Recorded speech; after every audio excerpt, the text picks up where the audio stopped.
Hi friends, வாழ்ந்தேனும் உறவுகள் அனைவருக்கும் வணக்கம். நம்மளோட சேனலில் வழங்கக்கூடியதுன்னு பார்த்தீங்கன்னா முற்றிலும் இலவசமான வரன் பதிவுங்க. ஸோ இந்த பதிவில் கூட உங்களுக்கான வாழ்க்கை துணை அமையலாம். வாங்க இன்றைய இலவச வரன்களை பார்ப்போம். பெயர் தேன்மொழி, வயது 38 வயது ஆகுதுங்க. ராசி மீன ராசிங்க. ஜாதின்னு பார்த்தீங்கன்னா இந்துல கௌரா நாயுடு சமுதாயத்தை சார்ந்தவங்க. இதில் உட்பிரிவு எதுவாக இருந்தாலும் சம்மதம்னு சொல்லியிருக்காங்க. படிப்புன்னு பார்த்தீங்கன்னா பிபிஏ முடிச்சிருக்காங்க. ப்ரைவேட் கம்பெனியில் வேலை பார்த்துட்ருக்காங்க. உங்களோட திருமண நிலைன்னு பார்த்தீங்கன்னா செகண்ட் மேரேஜ் தாங்க. ஸோ வரக்கூடிய ஃபர்ஸ்ட்டாக இருந்தாலும் ஓகே, செகண்டாக இருந்தாலும் ஓகேன்னு சொல்லியிருக்காங்க. இவங்களுடைய முகவரின்னு பார்த்தீங்கன்னா இவங்க மதுரையை சார்ந்தவங்க.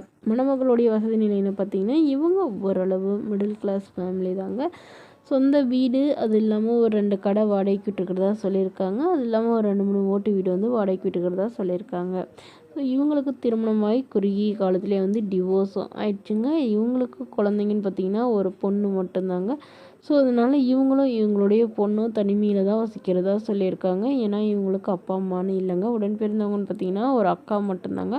அவங்களாம் வந்து இவங்கள அவ்வளோ கண்டுக்கிறதில்லன்னு சொல்லியிருக்காங்க. ஸோ இந்த மணமகள் வந்து இவங்களுடைய பொண்ணுக்காகவும் இவங்களுக்காகவும் இப்போ மணமகனம் பண்ணிக்கிறாங்க. அதனால் மிக மிக வசதி இல்லாத மணமகனாக வேணும், வீட்டோட மணமகனாக வேணுங்கிற மாதிரி எதிர்பார்க்குறாங்க.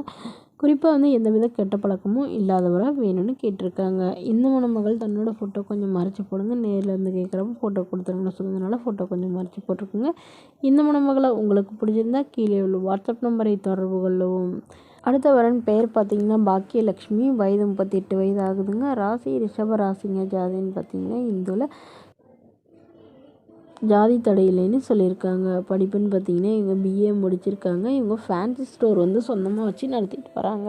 இவங்களோட திருமண நிலைன்னு பார்த்தீங்கன்னா செகண்ட் மேரேஜ் தாங்க. ஸோ வரக்கூடிய ஃபர்ஸ்ட்டாக இருந்தாலும் ஓகே, செகண்டாக இருந்தாலும் ஓகேன்னு சொல்லியிருக்காங்க. இவங்களுடைய முகவரின்னு பார்த்தீங்கன்னா வேலூரில் வசிக்கிறாங்க. இவங்களுக்கு திருமணமாகி குறுகிய காலத்திலே வந்து டிவோர்ஸும் ஆயிடுச்சுங்க. குழந்தைங்களாம் எதுவும் இல்லைங்க. ஸோ அதனால் இப்போ வரக்கூடியவர் வந்து எந்தவித கெட்ட பழக்கமும் இல்லாதவராக ஒரு நல்ல ஒரு வேலையில் இருக்கணும்னு எதிர்பார்க்குறாங்க. இவங்களுக்கு உடன் பிறந்தவங்கன்னு பார்த்தீங்கன்னா 2 அக்கா மட்டும்தாங்க. ஸோ அவங்களுக்குலாம் வந்து திருமணம் பண்ணி கொடுத்துறதா சொல்லியிருக்காங்க. இந்த மணமகளுடைய எதிர்பார்ப்புன்னு பார்த்தீங்கன்னா தன்னை நல்லா புரிஞ்சுக்கிறவராக இருக்கணும். எங்ககிட்டயே ஓரளவு வசதியெல்லாம் இருக்கிறதுனால வசதி இல்லைனாலும் பிரச்சனை இல்லைங்க.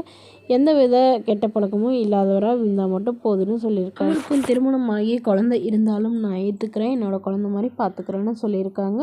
ஸோ இவங்களுக்கு அப்பா இல்லைங்க, அம்மா மட்டும்தான். இவங்களுடைய அம்மாவும் இவங்களுக்கு தான் ஆதரவாக இருக்கிறதாகவும், ஸோ இவங்களுக்கு ஓரளவு சப்போர்ட் பண்ணி தந்துட்டு இவங்க திருமணத்துக்கு அப்புறம் அவங்க தனியாகவே இருந்ததாகவும் சொல்லியிருக்காங்க. ஸோ அதனால் இந்த மணமகள் தன்னோட ஃபோட்டோ கொஞ்சம் மறைச்சி போடுங்க, நேரில் இருந்து கேட்குறப்ப ஃபோட்டோ கொடுத்துருங்கன்னு சொன்னதுனால ஃபோட்டோ கொஞ்சம் மறைச்சி போட்டிருக்குங்க. இந்த மணமகளை உங்களுக்கு பிடிச்சிருந்தா கீழே உள்ள வாட்ஸ்அப் நம்பருக்கு உங்களுடைய முழு விவரங்களையும் சென்ட் பண்ணுங்கள். நாங்கள் இந்த பதிவை அந்த மணமகள் வீட்டாருக்கு அனுப்பி வைத்து அவங்களுக்கு உங்களுடைய ஜாதகம் எல்லாம் ஓகே அப்படிங்கிற பட்சத்தில் மணமகள் வீட்டாரின் ஃபோன் நம்பர் இலவசமாக வழங்கப்படுங்க. இதுபோன்ற இலவசங்களுக்கு நம்மளோட சேனல் சப்ஸ்கிரைப்